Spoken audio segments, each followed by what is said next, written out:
On this episode, I talk about unlocking Tesla's battery, ridiculous Hollywood names, and more data breach nightmares.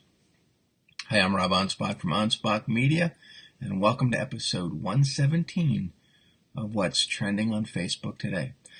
If you're just joining in, what I do is I take the trends that are happening on Facebook and I put my twist on them, my thoughts, my opinions.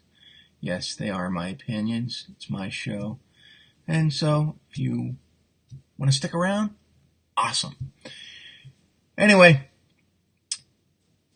I want to share a post that I actually shared on my Facebook page called the Business Dojo.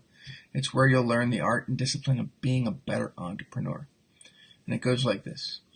You will never be told when the next bit of education is coming or where it's coming from or who the teacher will be. That information will only reveal itself after the fact.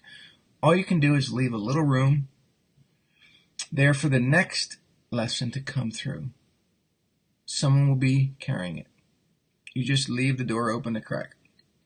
You know, that quote was from Tom Petty and the Heartbreakers, one of the great bands of the 80s. Oh yeah, my generation. Hey, if you want to learn a little bit more about the Business Dojo, you want to join, it's a free Facebook group. I'll post the link below. Okay, let's talk some trends. Apparently, because of the hurricanes that are happening, owners of Tesla couldn't get away fast enough, or the distance on most Teslas is a range of about 200 miles. And in some cases that wasn't far enough and they'd still be impacted by the hurricane. So Tesla agreed to give people that owned these particular models of Tesla the unlock codes so that they get better range or more range from their vehicles. Apparently, the cars that you get from Tesla only utilize 80% of their battery capacity. Imagine that. You're spending all this money on an electric car that only gives you 80%. So I guess you never really own the car, right? Because they control the other 20%. Well, in this case, you're getting full use of the battery. I don't know. If I had a car that could only go 200 miles, and then I had to recharge it, you know what? Going back to gas. You betcha. Yeah, call me one of those names, but whatever. You know, I'd like to be able to get in the car and just keep on driving. If there's no gas at the gas station, I can go to the next one, fill up, and keep going. You know, I drove from Pennsylvania to Florida once.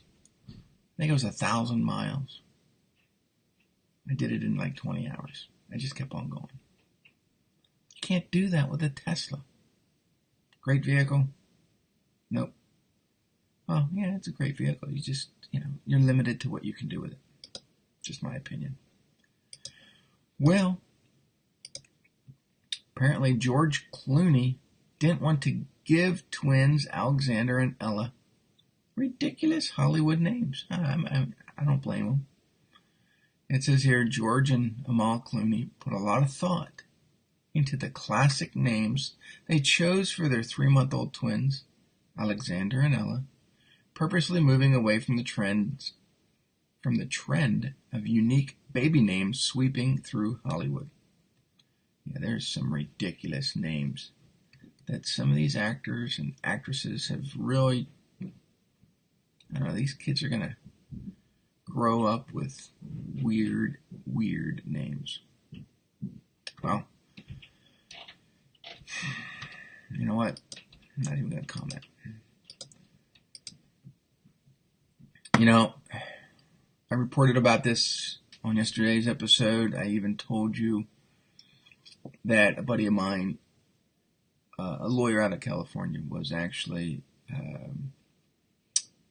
putting together a class action lawsuit against Equifax.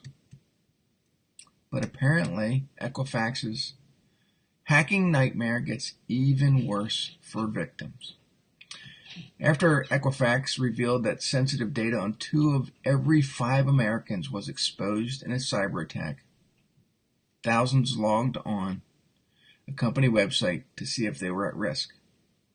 Yeah, a lot of them. And they're getting flack because the alternative, or the resolution that they were offering people, was free credit screening for a year. Really? 143 million people, their data records were breached. This company had no protocol to safeguard your records. And now they're going to say, well, we'll give you something free for a year, but after that, we're going to charge you for it. Nah, tell you what, they're going to get sued. And you're going to find that a lot of these credit monitoring businesses are going to falter big time. Yeah. Anyway, just my opinion. Question of the day. And this goes, for all those who have had their data breached. Have you checked? Have you been affected by Equifax's security breach? Yes, no? Comment below. Would really love to know your answer. Hey, if you like this episode, remember to give me a like, comment, and a share. And if you're seeing this on YouTube, make sure you subscribe. And if you're a doctor, lawyer, author, speaker, entrepreneur of any type, and you're looking to increase your traffic and your trust that people perceive from you, then you need to visit me at anspachmedia.com. This is what I do every day. I teach my clients how to get in front of the camera, how to build trust, how to increase their social awareness. And, yes, even publish awesome books to build their authority.